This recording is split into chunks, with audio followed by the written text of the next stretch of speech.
तो भाई मेहमान घर में आएगा, हल्का फुल्का नाश्ता, चाय पानी, दाल मोट खिलाया। अब बैठा बैठा 9 बज गया, जा ही नहीं रहा है। तो उसकी भी बोली कि जा कहाँ नहीं रहा है। उसका शोहर बोला लगता नाश्ता करके जाएगा, रोटियों बना खिला देगा। रोटी खाया चला गया। जब 5 दिन हो गया तो उसकी बीवी बोली कि कौन बकरी खरीद के लाया, ये रोज रोज हम रोटी नहीं बनाएंगे, 1-2 रोटी खाता, 10-10 रोटी खाता है, इसको मना कर दी कल से नहीं आएगा। बोले कैसे मना करे, आखिर मेहमान तो है, मेहमान को भला मना किया जाता है। बोला नहीं मना करे बता। 1 हफ्ता हो गया, 1 हफ्ता के बाद बीवी बोली कि अब बर्दाश्त से बाहर है, अब मैं चली मैके, खुद रोटी बनाइए, खुद खाइएगा, मेहमान को भी खिलाइएगा। यानी तो उसको मना किया। बोले अल्लाह की बंदी घबराओ नहीं, बस एक आइडिया है मेरे दिमाग। बोले क्या आइडिया। बोला आइडिया यही है कि कल बकरी ले जाकर पड़ोसी की यहाँ बांध देंगे, हम लोग दोनों बैठ कर रोएंगे, वो आने वाला पूछेगा क्या हुआ, हम लोग बोलेंगे भैया बहुत किस्मत खराब है, जो बकरी खरीदे वो बकरी मर गई। और जब मर गई तो फिर रास्ते बंद भाई थे, दोनों बैठ कर रो रहा है। आने वाले ने पूछा कि भाई रो क्यों रहे। बोले भैया बहुत बड़ा हादसा हो गया, जो बकरी आपसे खरीदे तो बकरी मर गई। बोला हाँ, वही चारपाई थी, चारपाई पे बैठ गए। बीवी बोला जल्दी नाश्ता खिला दे, रोटी बनाया, खा के चारपाई में सो गया। दोपहर का टाइम हो गया तो उसकी बीवी बोली पहले नाश्ता खा के चला जाता है, लगता है खाना खाएगा। उसका शोहर बोला कि इसको गम ज्यादा है, खाना खा के चला, खाना खिला। खाना खाया, फिर चारपाई में सो गया, रात हो गई। तो उसकी बीवी बोली कि पहले 1 टाइम खिलाना पड़ता था, अब 3 टाइम खिलाना पड़ रहा है, इसको बोलिए घर जाएगा कि नहीं जाएगा। बोला कैसे। बोले मेहमान है, सुबह चला जाएगा। सुबह नाश्ता किया, फिर चारपाई में सो गया। ये आदमी परेशान हो गया, करीब गया, बोला भैया एक बात बोले। बोला हाँ बोलो। बोले क्या आप घर नहीं जाइएगा। बोला अल्लाह का बंदा, तुमको तो हम पहले ही बोले थे, उस बकरी से हम बहुत प्यार करते हैं, बहुत मोहब्बत करते हैं, लेकिन जब से तुम बोले को बकरी मर गई तब हम सोचेंगे चलिस्मा करके ही यहाँ जाएंगे। बोला भैया बकरी नहीं मर लो, जो बकरी जिंदा है, ये 500 रुपया लीजिए और अपनी बकरी लेकर के जाइए। मेहमान का इकराम करो। इमामुल अंबिया जनाब मोहम्मद रसूलुल्लाह सल्लल्लाहु अलैहि वसल्लम का हुक्म है। इसलिए नौजवानों, जब मेहमान आए खुश हो जाना, अपने चेहरे को ना झुकाना, और जहां तक हो सके मेहमान की खिदमत करना। और मेहमान जब निकले तो उनको रवाना करने के लिए दरवाजे तक आना, ये नबी की सुन्नत है। और जो नबी की एक सुन्नत को जिंदा करेगा, अल्लाह उसे 100 शहीदों का सवाब अता फरमाएगा। इबादत करो तुम सदा अपने रब की, ये दुनिया किसी की हुई है ना होगी। इबादत करो तुम सदा अपने रब की, ये दुनिया किसी की हुई है ना होगी। इबादत करो तुम सदा अपने रब की, ये दुनिया किसी की हुई है न होगी। यहाँ पर किसी की बनी ना बनेगी, मिलेगी तो 2 गज ज़मीं ही मिलेगी। यहाँ पर किसी की बनी ना बनेगी, मिलेगी तो 2 गज ज़मीं ही मिलेगी। मेरे भाइयों, मेरे नौजवानों, इसलिए कि शोराए कराम को भी आपको सुननी है। 11:19 हो गए। अल्हम्दुलिल्लाह सुम्मा अल्हम्दुलिल्लाह। इन्हीं चंद कलिमात के साथ मैं अपनी गुफ्तगू को यहीं ख़त्म करता हूँ। अल्हम्दुलिल्लाह बहुत खुशी हो रही है कि जनाब नज़ीर बाबू, बशीर बाबू और ये जितने भी अल्हम्दुलिल्लाह ये हमारे नौजवान हैं, अल्हम्दुलिल्लाह है। इस बच्चे के लिए एक शेर सुना दे। एक शेर सुनाएंगे, एक मतलब एक शेर, बहुत बड़े शायर का शेर मैं आपको सुनाने जा रहा हूं। शाहरुख न बनेगा, शाहरुख न बनेगा, हाँ हाँ शाहरुख न बनेगा, हाँ हाँ शाहरुख न बनेगा, न तू सलमान बनेगा, सलमान बनेगा। शाहरुख न बनेगा, न तू सलमान बनेगा, सलमान बनेगा। शाहरुख न बनेगा, न तू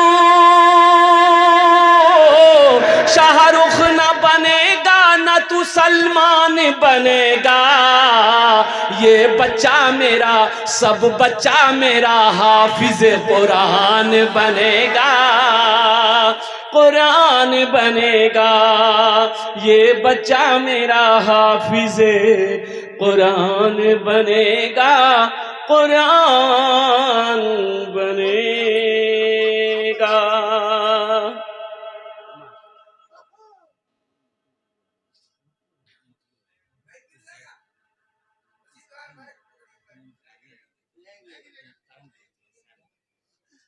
मकबूल भाई जो है वो उनको अपनी एहलिया नहीं दिखाते, क्या वजह है कि नहीं दिखाते?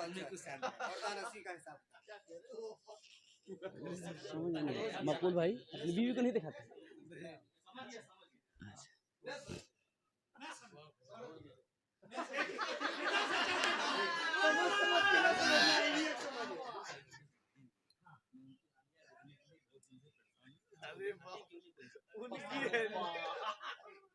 देखिए सबसे बड़ी बात यह है मेरे भाई, बीवी को मोहब्बत की नजर से देखना सवाब है, लेकिन अपनी बीवी को ये अच्छा हो गया है ना? हाँ, इसलिए बीवी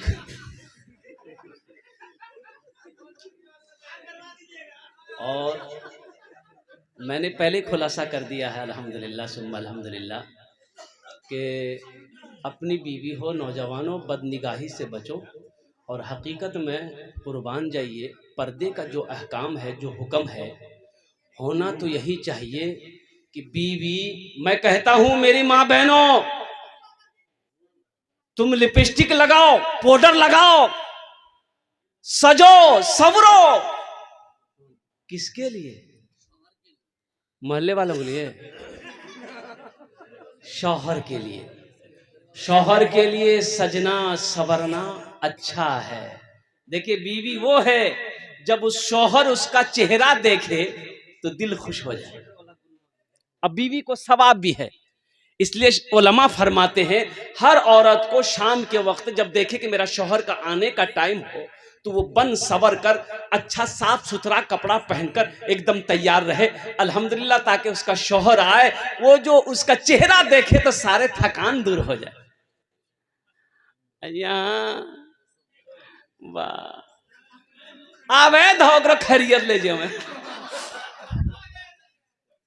एक नौजवान दूसरी शादी का सोचा कि नहीं अब इससे काम नहीं चलेगा, ये पुरानी हो गई, अब हमको दूसरी शादी करना ही पड़ेगा। वो इरादा कर लिया, ये बात उसकी बीवी को पता चल गया कि दूसरी शादी के चक्कर में है। अब कब करेगा? कल जुमा है, कल करेगा। बीवी बोले तुर भी है करा दीजिए। बीवी दिले दिल उसको पता चल गया बाहर से कि तुम्हारा शोहर ये दूसरी शादी के चक्कर में है। बीवी बोले अच्छा ठीक है। रात में बनाई खाना, मेडिकल से लाई नींद की टेबलेट और खाने में मिला के इसको सुला दी। ये नौजवान जुमेरात के रात को खाना खा के सोया, इतवार को उठा। तो जब उठा ना तो सोचा कि आज जुमा है, अब जल्दी वॉशरूम में घुसा, नहा धो के निकला, कपड़ा पहनने लगा, जल्दी जुमा पढ़ेंगे फिर निकाह भी करना है। तो बीवी बोली कहाँ जा? बोले जुमा पढ़े। तो बीवी बोले जुमा नहीं है, इतवार है। 3 दिन भाई 3 दिन आप सो के थे, सुनने में आया कि आप दूसरी शादी के चक्कर में हैं, इरादा बदल दीजिए। अभी 3 दिन सुलाए हैं, इरादा नहीं बदलिएगा ना, ऐसी टेबलेट खिलाएंगे कयामतें में उठिएगा। बोले नहीं नहीं करो भैया। इसलिए नौजवानों अपनी बीवी को देखना सवाब है, लेकिन वो बीवी अपनी बीवी हो। इन्हीं चंद गाना इंशाल्लाह वक्त की किल्लत है, ये हमारे नौजवान शोराई कराम, मैं समझ रहा हूँ आपकी प्यास नहीं बुझेगी।